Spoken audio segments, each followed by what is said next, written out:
Boa noite. O costume é triste. Força do hábito. Boa noite, que tiver na noite. Boa tarde, gente. Boa tarde, amigos da Rádio Boa Nova, programa O Cristo Consolador.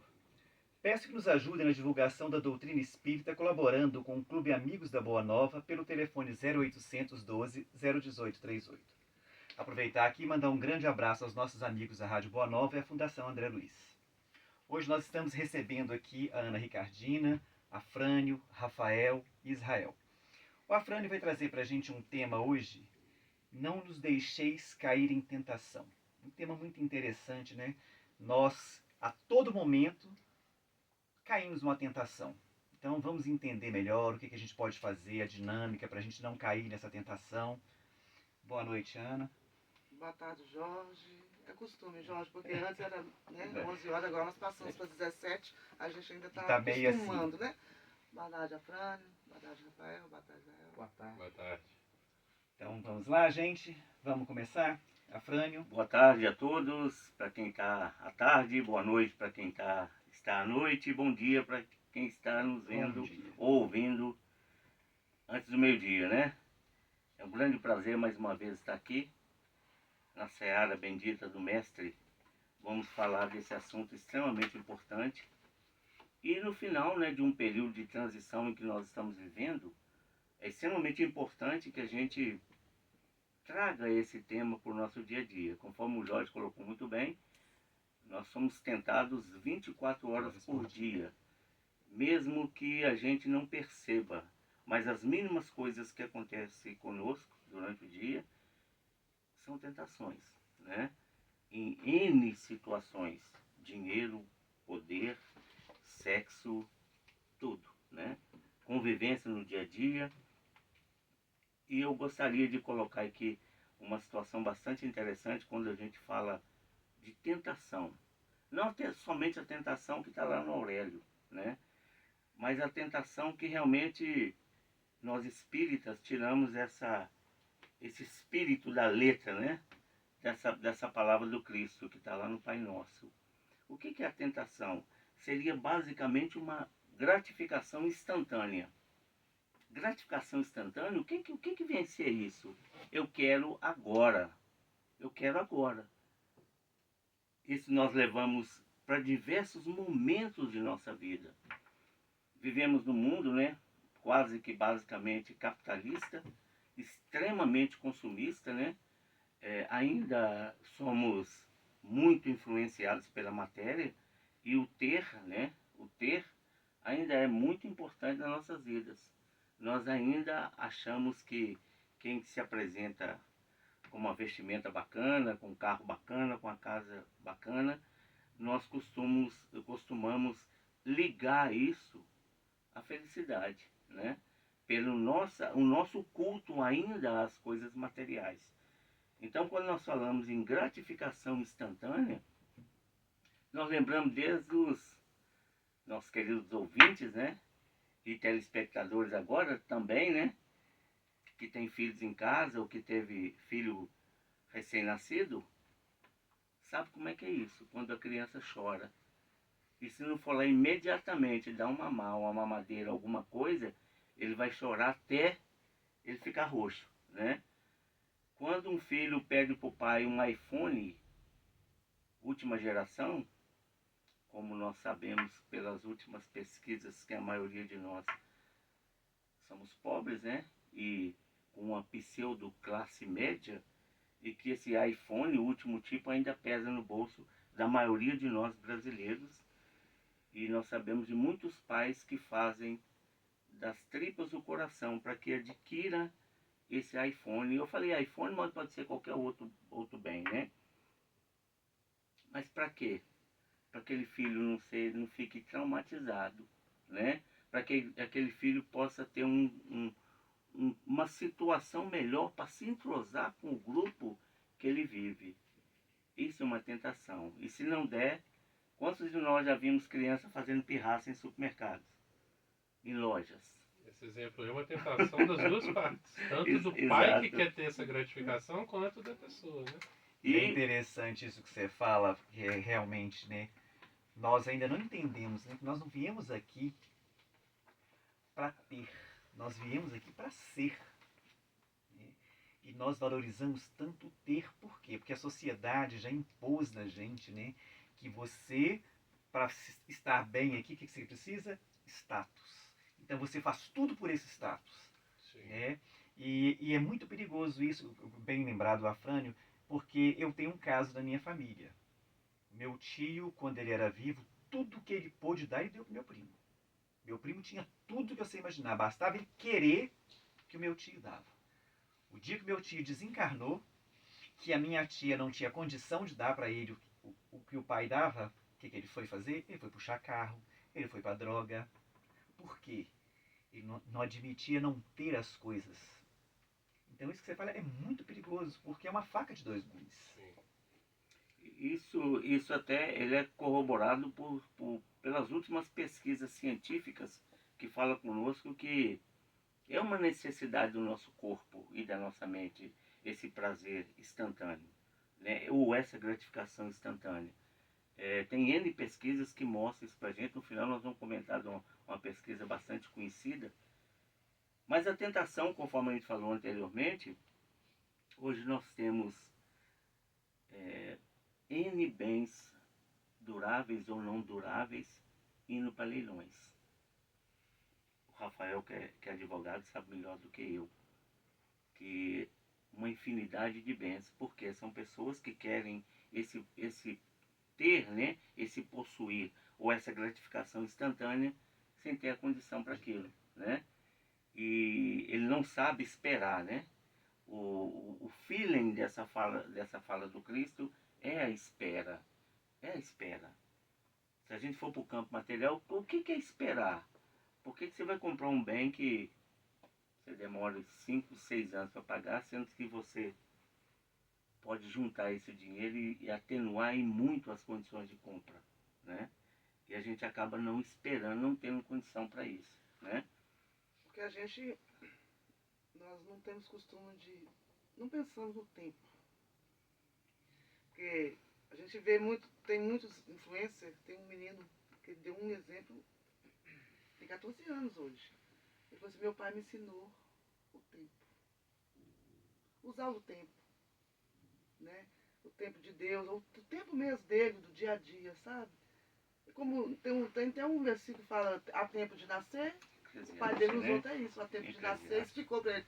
Esse tempo, entendeu? E nós não esperamos o tempo de Deus. Nós queremos, igual você falou, imediatismo. Nosso tempo, né? Nós somos muito imediatistas. É porque nós ainda temos aquela ideia de que Deus é que tem o servir. Uhum. Nós viemos aqui para que Deus faça a nossa vontade, não nós fazemos a vontade dele. Né? Quer dizer, Deus é nosso empregado, ele faz o que a gente quer. A gente ainda tem isso com a gente. E por quê? Nós nos achamos superiores a Deus. Nós não achamos. Tem pessoas que se igualam, que acham, né, que se igualam a Deus.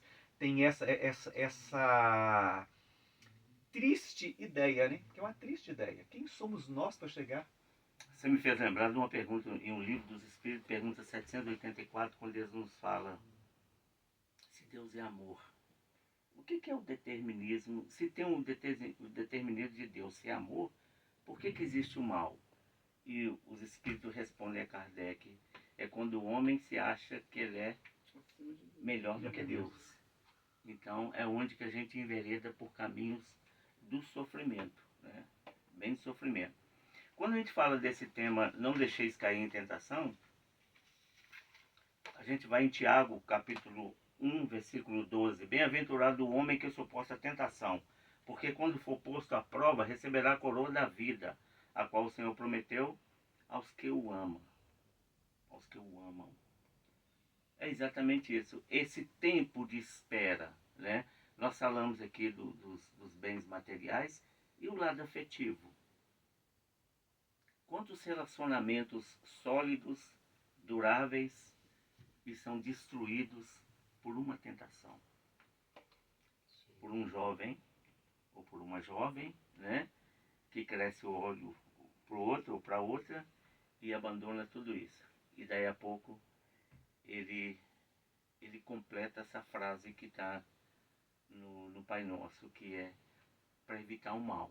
E a gente cair no mal em função da tentação, que a gente não consegue esperar.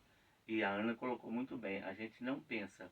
O que difere a gente dos animais irracionais é a inteligência, é o pensamento contínuo, o raciocínio, né? Porque qual a diferença que nós temos de um porco, de um jacaré? É basicamente essa condição. Nós temos os segundos para pensar diante de uma tentação. O animal irracional não tem. E nesse momento é que nós vamos no porão do nosso cérebro, quando André Luiz e Calderaro coloca para a gente. Quando a gente volta às nossas raízes, são os mundos que nós estagiamos durante um tempo, que é o mundo dos animais irracionais. Então nós voltamos, nós não esperamos. Quantos companheiros nossos estão atrás das grades hoje em função de uma tentação? Um segundo, né? E que uma parte boa deles, né, fala assim, se eu tivesse pensado um pouco, eu não teria feito isso. Afrânio, aproveitando isso que você está falando, não sei se vocês concordam comigo. Eu acho que nós agimos muito por impulso. Primeiro nós fazemos para depois pensar. Se nós pensássemos antes de fazer, e o que é pior, nós não temos a hombridade de admitir que erramos e de pedir perdão. Porque nós ainda somos muito, mas muito arrogantes, muito prepotentes, orgulhosos. Né? Nós não olhamos para o outro, eu não olho para o Israel aqui, ó, olho no olho. Eu olho acima, porque eu me sinto superior a ele. Nós temos muito isso dentro de nós ainda. E é isso aí que entra, que nos faz cair em tentação. O achar que somos. Porque se nós fôssemos melhores uns que os outros, não estaríamos no mesmo planeta. Sim. Por que eu estaria no mundo de prova e expiação se eu fosse melhor do que o Israel? Se eu estou aqui num mundo de prova e expiação, porque eu e Israel somos iguaizinhos. Nós somos iguaizinhos, por isso nós estamos aqui. Porque Vibra senão, na mesma frequência. porque senão eu estava num outro mundo muito melhor. Se eu estou aqui, eu não tenho que olhar para o Israel de cima, eu tenho que olhar olho no olho, porque nós somos iguais. Sim. Né? Nós não somos melhores que ninguém. Neste plano espiritual que a gente está, nessa dimensão espiritual, até Jesus, quando esteve encarnado, foi tentado também. Com certeza. Não atingiu ele, né, por conta da sua envergadura moral, que está muito acima da gente. Tá na Gênesis, segunda parte, João de Deus vem nos dizer, nos alertar sobre o que você acabou de dizer. Sim. Porque está lá, na Gênesis, dizendo sobre essas tentações. Jesus, ele fez uma explicação, quem quiser, da segunda parte da Gênesis espírita. Pensemos, Jesus, o ser supremo, governador deste planeta, foi atentado por quem? Ele nos alerta. Uhum. Isso foi figurativo. Tanto é que só está em Marcos, acho que é Marcos, só Mateus. Em João que não está. João não fala Mateus, né? Mateus. Não fala nada disso. Está na Gênesis lá, dizendo sobre. A gente tem que prestar muita atenção, principalmente nós espíritas, de não dizer que Jesus foi tentado, que ele não foi tentado. Ele não tinha nem obsessores. Jesus era pleno. Sim. Era um ser pleno. Que quando ele vai para o deserto, interessante, depois que ele é batizado, ele vai para o deserto. Mas ele foi para o deserto para quê? Porque muita gente acompanhando ele. São 50 milhões de pessoas, será? Quantas? E ele teve que ir para o deserto, um lugar só porque ele ia começar a sua caminhada para a pregação. Sim, Entende? sim. Tentações do ovo, esse figurativo, para nos alertar que nós temos tentações. Sim. E ele não. Nós sim. Nós todos os dias, todos os minutos, né, Fran? Sim, nós somos. E dentro disso que você está falando, me permito só ler uma passagem que tem em Mateus, capítulo 4, versículo de 1 a 11. Então foi conduzido Jesus pelo Espírito ao deserto para ser tentado pelo diabo. E tendo jejuado 40 dias e 40 noites, depois teve fome. E chegando-se a ele, o tentador disse, se tu és o Filho de Deus, manda que essas pedras se tornem em pães. Ele, porém, respondendo, disse, está escrito, nem só de pão viverá o homem, mas de toda a palavra que sai da boca de Deus. Então o diabo transportou a cidade santa e colocou-o sobre o pináculo do templo. E disse-lhe, Se tu és o Filho de Deus, lança-te aqui abaixo, porque está escrito que aos seus anjos dará ordem a teu respeito, e torna-te-ão nas mãos, para que nunca tropeces com o teu pé em alguma pedra. Disse-lhe Jesus, também está escrito, não tentarás o Senhor teu Deus. Novamente o transportou o diabo a um monte muito alto e mostrou-lhe todos os reinos do mundo e a glória deles. E disse-lhe, tudo isso te darei prostrado se me adorares.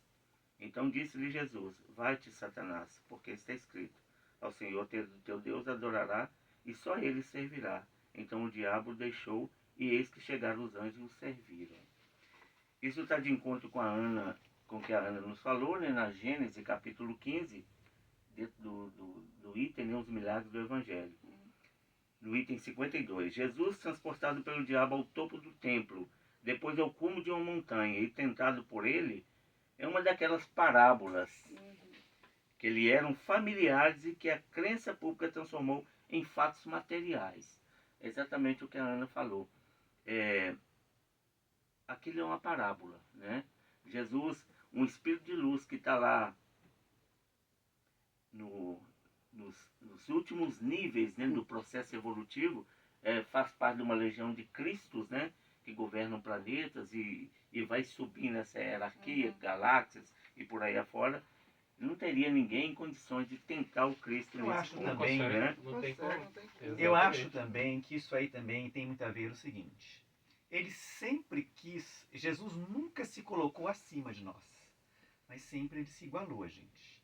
Então ele quis mostrar com isso que ele também poderia ser tentado, se ele tivesse a tentação dentro dele. Sim. Mas ele não tem. É o que eu falo, por que quando os discípulos, quando Jesus encontra uma carniça, os discípulos acham ruim do mau cheiro, Jesus vê os dentes bons. Por quê? Porque Jesus não tinha aquela carniça dentro dele, ele não tinha essas imperfeições que nós temos. Por isso que a gente só vê o mal. Dificilmente a gente aponta o bem. Porque nós temos o mal. Jesus não tinha o mal, então não tem como. Então ele só quis mostrar isso. Que ele não é superior. Por quê? Jesus foi criado igual a nós, simples e ignorante. Só que o que ele conseguiu? Ele foi em linha reta a evolução dele. Então o que eles mostraram? Vocês são iguais a mim. Vocês querem? Faça o que eu fiz que vocês vão conseguir. E vai ao encontro com aquela frase. No mundo tereis aflições, mas tem de bom ânimo. Eu venci o mundo. Eu venci o mundo. Né? Essa parábola que é trazida, ela tem uma força muito importante isso, de se colocar como igual. Ele estava aqui como humano. Ele não estava aqui como Deus. Ele não estava aqui como um espírito de luz que reluzia. Não. Ele se colocou como humano e se colocou vencendo todas as provas, mostrando qual era o caminho. Né? Esse foi o Cristo. E a lição que nós tiramos disso, que ele quis mostrar pra gente, é a nossa ainda vulnerabilidade com relação a N tentações que nós iríamos e que nós somos submetidos, né? E tudo isso faz parte daquilo que ainda se encontra dentro de nós. Né? Se eu já passei pelo meu processo evolutivo, eu passei, por exemplo, da tentação da bebida alcoólica. Eu posso ver pessoas fazendo uso da bebida alcoólica e não vai fazer, você não sente nada. Não vai sentir nada, né? Então a tentação, ela é perfeitamente de acordo com aquilo que nós necessitamos para ser passados por uma prova e até por uma expiação, né? Complementando o capítulo 15, né, o item 53, Jesus não foi levado, mas quis fazer com que os homens compreendessem que a humanidade está sujeita a falir e que ela deve estar sempre em guarda contra as más inspirações às quais sua natureza fraca é tentada a ceder. Portanto, a tentação de Jesus é uma simbologia e seria preciso ser cego para tomá-la ao pé da letra. Então é extremamente importante que quando a gente lê aqui um esclarecimento tão objetivo, né, e tão claro que vem nos trazer essa maravilha que é a doutrina dos espíritos, que vem realmente codificar o que Jesus veio trazer para a gente. É o tirar o espírito da letra, né? É o que Jesus sempre falou, deixou claro, né? É o tirar o espírito da letra, é você entender nas entrelinhas qual a mensagem de Jesus. Né? Que a gente tem que aprender isso. Você tem que olhar nas entrelinhas o que ele quis dizer com aquilo. E para você saber o que ele quis dizer, você tem que estudar. Mas o que é fantástico é essa didática do Cristo e essa percepção com relação a cada um de nós, que mesmo não conhecendo essa passagem, sendo uma parábola ou uma simbologia, muitos de nós já seguimos os ensinamentos do Cristo, mesmo sem saber. Nós podemos ser tentados. Cristo foi tentado. Se o Cristo foi tentado, eu também poderei ser tentado. É interessante que essa parábola do Cristo, ela sempre tem um fundo educacional em nossas vidas, mesmo que o que tem pouca compreensão, o que tem média compreensão, o que tem uma alta compreensão. É interessante que ele atinge N corações, né? N situações evolutivas do coração de cada um de nós. É aquilo, né? Se ele foi tentado e venceu, eu também posso ser tentado e vencer. Basta eu fazer o que ele fez. Basta eu seguir os ensinamentos dele que eu vou conseguir, né? Ser tentado e vencer essa tentação. Né? Porque senão vai ficar naquilo assim, eu fui tentado, eu sou tentado, eu não consigo. Não, eu tenho que cair na tentação. Não, você não tem que cair na tentação. Você tem todas as armas necessárias para vencer a tentação. O que é? Jesus, nosso principal modelo e guia. Por isso que Paulo fala, né? Hoje, né? Não só Paulo, Pedro também falou isso lá no finalzinho da vida dele. Ele fala. Hoje, ele, Jesus, está em mim. Hoje eu falo por ele, né? Um dia nós vamos conseguir isso também, mas nós somos meio preguiçosos. O Jorge me fez lembrar de uma frase que nós ainda usamos no terceiro milênio. A carne é fraca, né, Jorge? Nós ainda usamos isso e nós esquecemos que a carne, ela é inerte. Ela é simplesmente um instrumento de manifestação do Espírito. Nada mais do que isso, né? E ela faz parte de toda a matéria orgânica que compõe o cosmos, né? Que compõe especificamente o nosso planeta. Nós não podemos esquecer que o dia que nós desencarnarmos, cada molécula, cada átomo de nosso corpo, ele vai compor moléculas e outros corpos. Racional ou irracional, né? Na natureza nada se perde, tudo se transforma. O nosso amigo Lavoisier já falava isso, né? Tudo se transforma, nada se perde, tudo se transforma. Para fechar esse capítulo, pesai bem os ensinamentos dados nos evangelhos. Saibam distinguir o que está em sentido próprio ou em sentido figurado.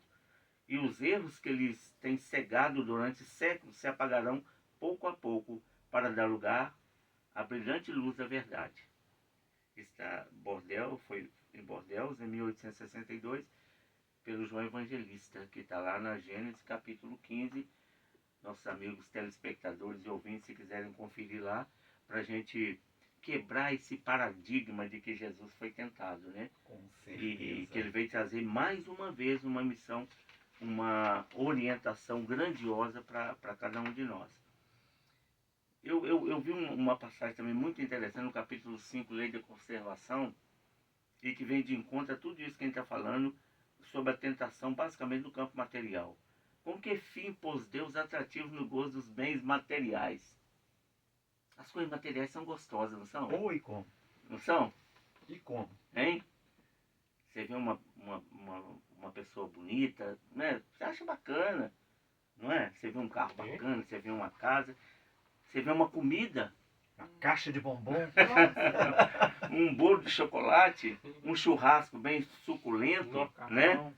Você vê, vou repetir a pergunta. Com que fim pôs Deus atrativo no gozo dos bens materiais? Para instigar o homem ao cumprimento da sua missão e para experimentá-lo por meio da tentação. Nossos amigos aí que ainda possuem, né, a patologia da diabetes. Né? Eu tenho uma pessoa em casa, tenho uma filha que é diabética há 26 anos. Eu sei o sofrimento dela. Hoje um pouco mais atenuado, né, porque hoje nós temos N produtos dietéticos, coisa que há 20, 30 anos não tinha. Né? O tanto que um diabético, né, vê uma coisa dessa, um bolo de chocolate, uma caixa de bombom, louco e não pode. Né? É uma louco tentação. E não pode, infelizmente. Qual é o objetivo dessa tentação? Desenvolver-lhe a razão, que deve preservá-los dos excessos. Tudo me é lícito, mas nem tudo me convém. Eu posso fazer qualquer coisa, mas tudo me convém. Eu ganho uma caixa de bombom lá com seus 30 ou 40 bombons. Vê tudo uma vez. Eu como tudo uma vez? Olha, Poder eu posso, mas eu devo? Olha, meus amigos, eu vou falar com vocês com toda sinceridade. Pra mim é uma dificuldade comer um só.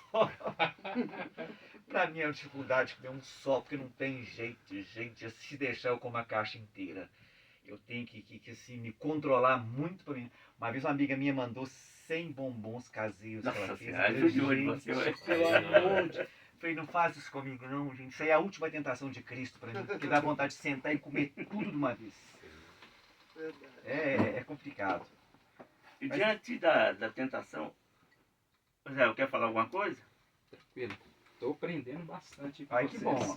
Tranquilo. Gente, o Israel tá aqui caladinho com a gente. Mas Israel, ele frequenta aqui a casa de Eurípides Barçanufo.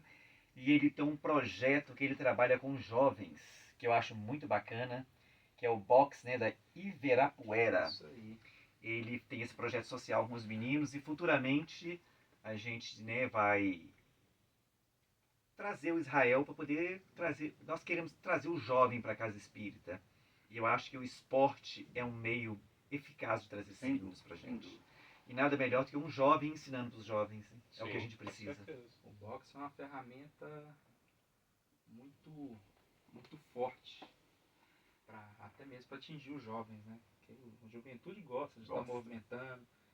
E eu acho que iria agregar bastante. Você falou em questão do...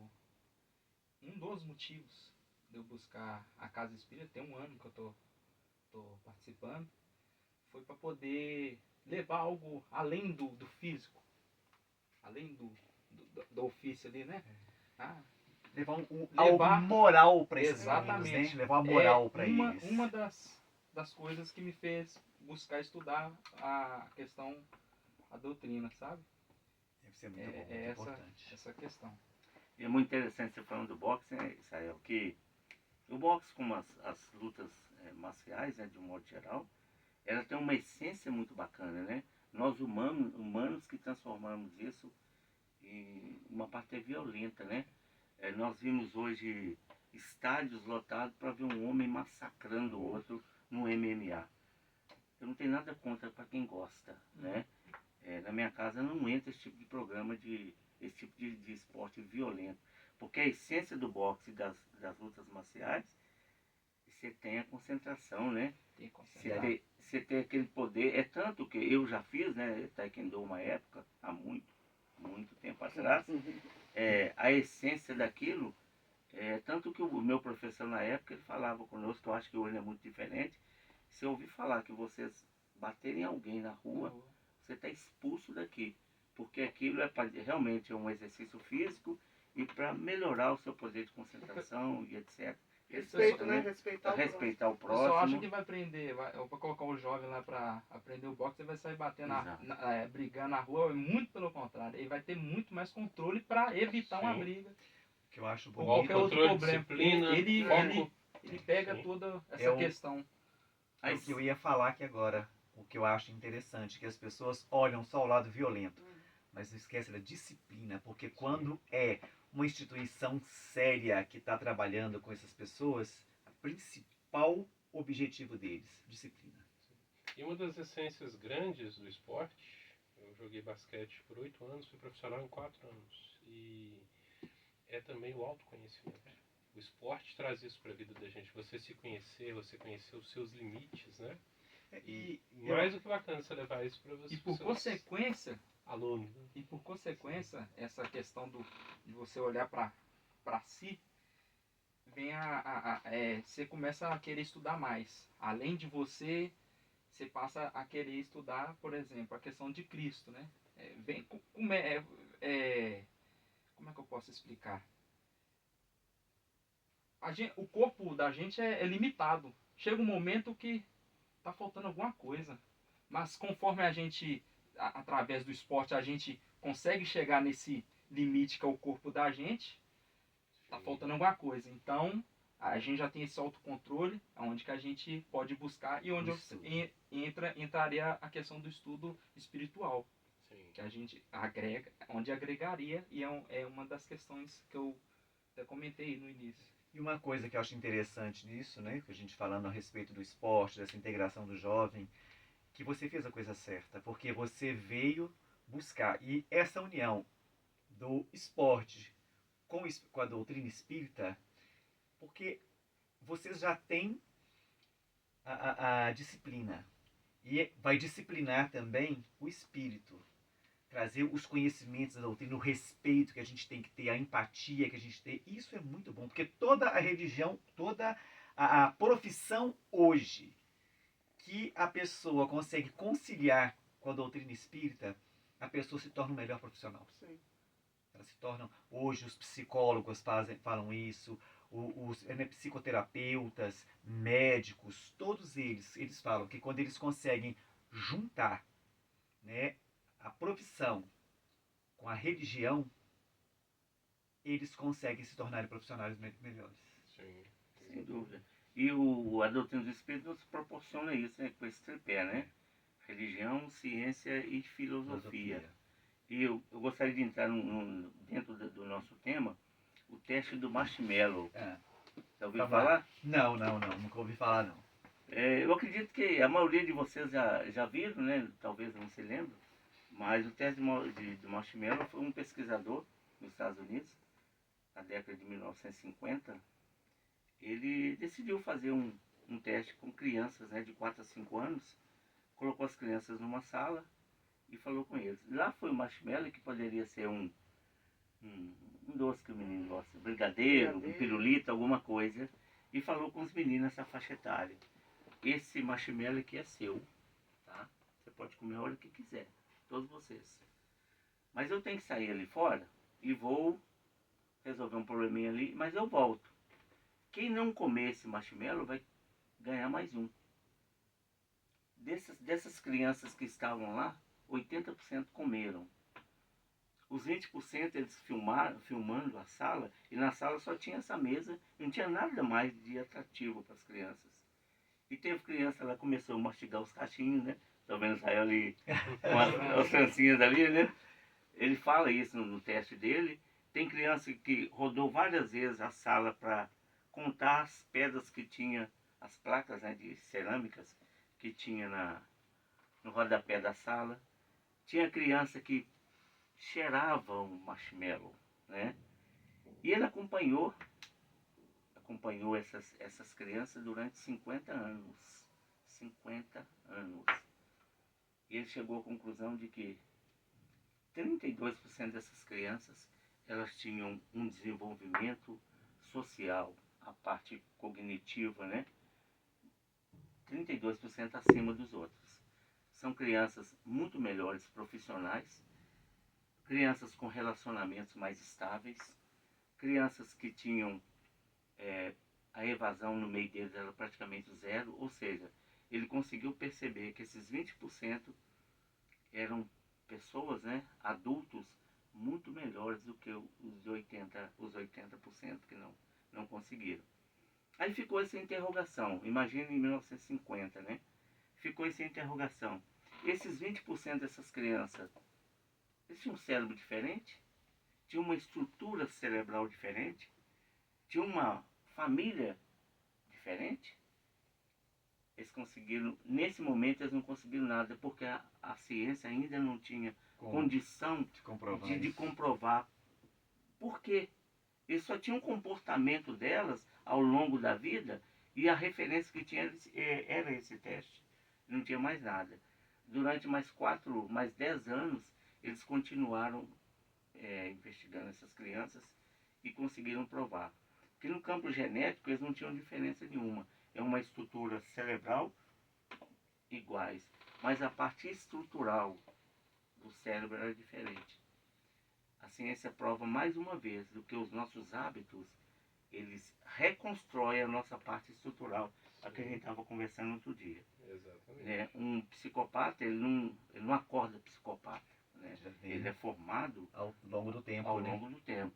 E não é só esse tempo que nós vivemos aqui. tempos, né, anteriores a nós, outras reencarnações. E o que é o mais interessante, então, depois, esse cara, ele não conseguiu, desculpa a expressão, é o Walter Mitchell. Com 60 anos ele já tinha desencarnado. A filha dele continuou e pesquisou mais durante 4 anos e conseguiu provar, através desse mesmo teste, que essas crianças realmente elas estavam construindo uma estrutura cerebral diferente. Hoje você vê toda hora, né, nessas revistas científicas, tem pessoas que têm o bloqueio de uma determinada artéria no coração, uma coronária qualquer, e o coração cria ramificações para poder compensar aquele bloqueio. O nosso cérebro, em função do nosso comportamento, das nossas ações, das nossas atitudes e a maneira de pensar, ele vai criando situações estruturais completamente diferentes. O que ele prova com isso? Ele prova isso que Jesus falou há 2000 anos atrás. As tentações. Aprende a esperar. Aprendamos a esperar. As coisas não são do jeito que a gente quer.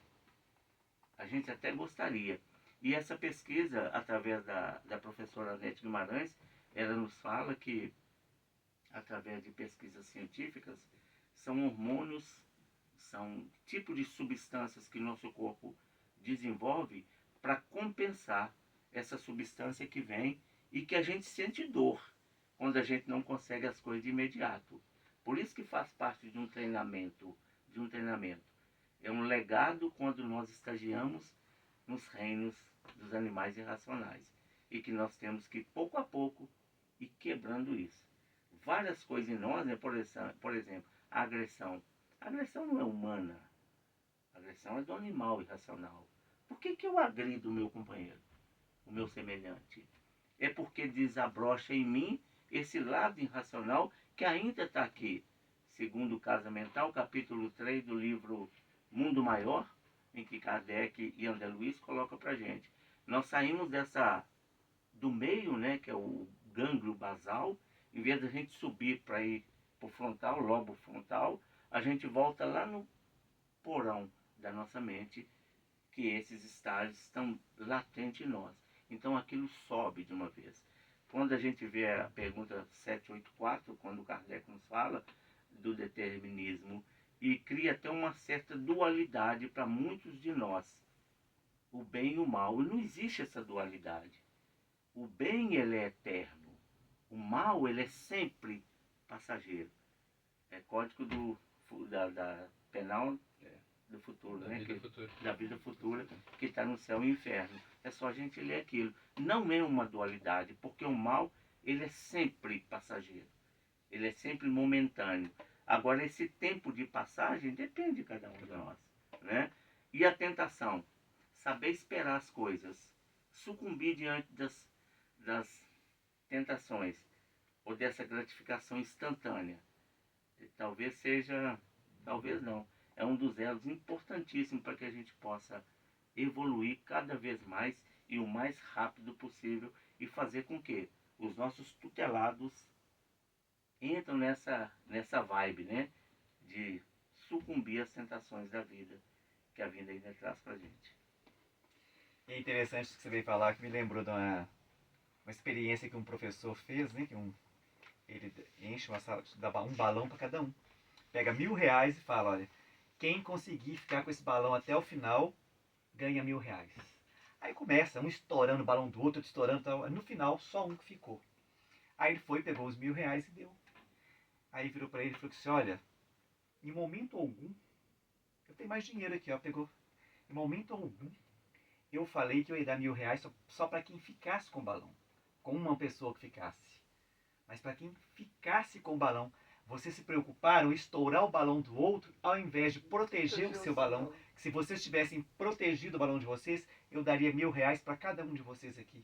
Mas o que vocês pensaram? Em prejudicar o outro. Egoísta. Foram egoístas, querem prejudicar o outro. E é isso aí, né? A tentação pra gente. A gente tá sempre, você tá olhando o seu lado. Esquece do lado do outro. Eu quero uma coisa. O que eu quero vai prejudicar o Rafael, o problema do Rafael. Eu quero. Só que eu esqueço que tem a lei do retorno, né? Eu esqueço disso, porque nós somos todos tutelados por leis divinas que elas não nos castigam. Elas não nos infligem punições, e sim, elas nos reeducam. Elas foram criadas para a nossa reeducação. Ao contrário das leis humanas que punem, né, as leis divinas, não. Elas te reeducam. Né? Se eu pude fazer aquilo, então eu sou homem o suficiente para ter aquilo de volta e encarar aquilo, receber aquilo. Né? Não por castigo ou imposição, mas porque eu fiz por merecer. Engraçado, né? Porque é a lei da conservação. Interessante essa lei, Sim, né? Muito interessante. Se a gente pegar essa lei, estudá-la mesmo, nós vamos ver o seguinte. O egoísmo existia para quê? Para nos proteger. Aí que nós fizemos, nós somos muito espertinhos, né? Nós pegamos isso tudo aí, essa é uma lei, e mudamos para o nosso favor. Para nosso bem. Nosso, igual você Nosso falou, eu, né? Nosso eu. Entende? Tá lá, Somos a lei da individualistas. conservação, tá lá. É o egoísmo, entendeu? Ela tá lá. Essa lei era uma lei que Deus colocou. A lei tá lá. Você imagina a época das cavernas. Vamos pôr aí. Você tinha que ser um pouquinho egoísta, né? Porque você tinha uma tribo, um clã para você cuidar. Esposa. Filho. Na época tinha esposa, filho, um pai. Era tudo um clã. Era um clã. Aí você tinha que ser egoísta. Por que você tinha que ser egoísta? Porque você tinha que defender sua família. Sua família. Você tinha que matar, pôr nas costas, levar para dentro da caverna para sua esposa cuidar da sua família. Okay? Ou seja, o egoísmo. É um egoísmo que tinha que ter esse egoísmo na época. Mas só que nós pegamos esse egoísmo para o nosso favor. A própria gula, né? A gula. Por que nós somos gulosos ainda? Remanescências dessa época que você está falando, né? Mas quando o Jorge falou, eu lembrei do nosso amigo Nicolau Maquiavel, em O Príncipe, em que ele fala conosco que os fins justificam os meios. Então, eu quero me dar bem. Não me importa se o Rafael, o Israel, a Ana, o Jorge vão se dar mal. O meu objetivo ele tem que ser cumprido. O Maquiavel deixou isso muito claro naquela época. E hoje nós ainda carregamos. Quando a gente fala que... A gente fala não, Kardec fala em um Consolador, que o Cristo já orientava os profetas. Né? Se a gente falar conforme a Bíblia fala que o homem habitou a Terra 4.000 anos, a gente sabe que antropologicamente falando, é muito, muito mais do que isso. O livro do Harari, né, Sapiens, ele nos fala, né, em torno de 150 a 200 mil anos, o Homo sapiens já estava na Terra, com as suas facetas, né, as suas particularidades da época. E na medida que a gente vai evoluindo, a gente vai vendo esses toques, né, do Cristo, mesmo nós no mundo primitivo. E nós temos tudo isso muito claro em nossas mentes. E a maioria de nós, por isso que a Terra ainda é um mundo de provas e expiações. Porque nós ainda sucumbimos diante das tentações, por mais simples ou mais grosseira possível. Né? Por que eu tiro a vida do meu irmão? Um latrocínio. Por que eu ainda faço isso? Por que ainda não?